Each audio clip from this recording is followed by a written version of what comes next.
Good day everyone. Today we're discussing how to unleash the power within us.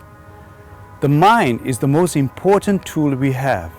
It is the universal basis for all our experiences, ranging from pure happiness to ultimate suffering. The human mind processes anything between 50,000 to upwards of 70,000 thoughts in any given day.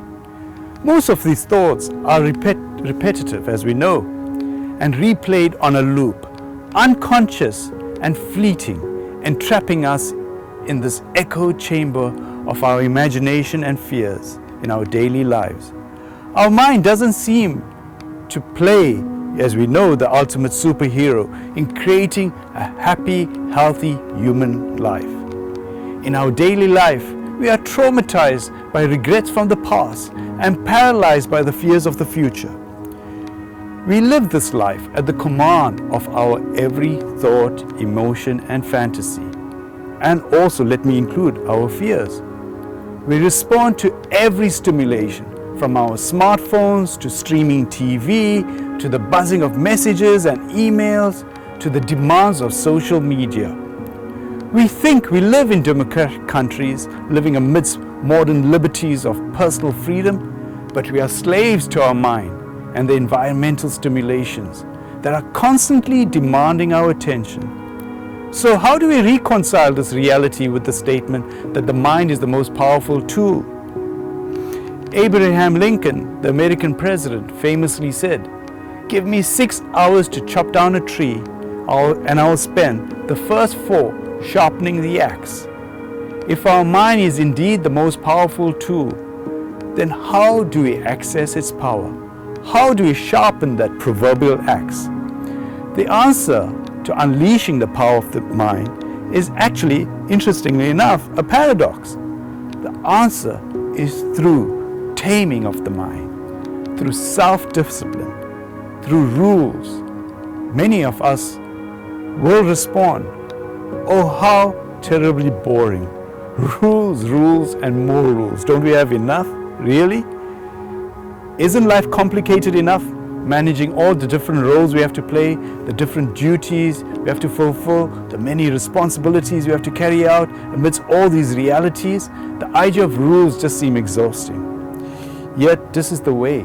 Self-discipline, or may I call it conscious discipline. This cultivates power within our mind. It offers us true freedom to us as individuals. There's a quote in the Eastern ancient wisdom that says, "The only freedom you have is the control you exert over yourself." True freedom, interestingly then, is a paradox. It is only achieved through discipline. It is the iron chains of self-discipline that liberate you to true freedom. Those who have walked the path of discipline and commitment reach a level of freedom that is rare because it needs to be earned. The ability to restrict yourself, to trust yourself, to earn your own self-respect, to show up for yourself with integrity offers a level of freedom that lets you meet yourself.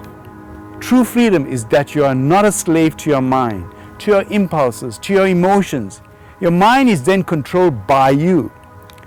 In the Vedic scriptural text, the Swami Nivato, a revered Hindu monk, Gunatitana Swami, said, "Some are controlled by the mind, while some control the mind." This statement is worthy of daily contemplation. Qualities and glory of a devotee are basically what he was describing. Self-discipline is described in the Vedic texts. They use the word niyams for the vows that you take on. Niyams are loosely translated as self-imposed rules that one willingly adopts to improve the quality of one's life. The defining aspects, characteristics of a niyam is that it is a clearly defined role, and one may not transgress it under any circumstance. There are many types of such niyams or rules relating to, for that matter, nutrition, the food that one eats, sleep, speaking the truth with compassion, and even working regimes, learning, and also developmental goals. These niyams establish our predetermined behavior around our daily activities. They make our decisions clear and our actions precise, leading to an examined life, a life that we have considered substantially. When we have curated, handpicked a specific set of rules that act as guardrails to direct our lives in a very particular and conscious direction for success, the rules help our mind. They callous the mind to achieve what we will call the tame mind. In fact, we move to what might be seen as impossible, controlling and conquering this mind. As adults, we eventually know ourselves enough to know our weaknesses and our strengths, our blind spots and those areas where we are powerful at. We know we can cultivate non-negotiable rules around these weaknesses, thereby protecting ourselves from ourselves. These rules actually make life simpler. They can take care of our environment and our behavior, leaving us free to play and explore, to discover, to create. It opens the door to freedom, to find new experiences, to meet new possibilities. The most important outcome of self-discipline is earning integrity with yourself. And then you have to unleash the power within your mind.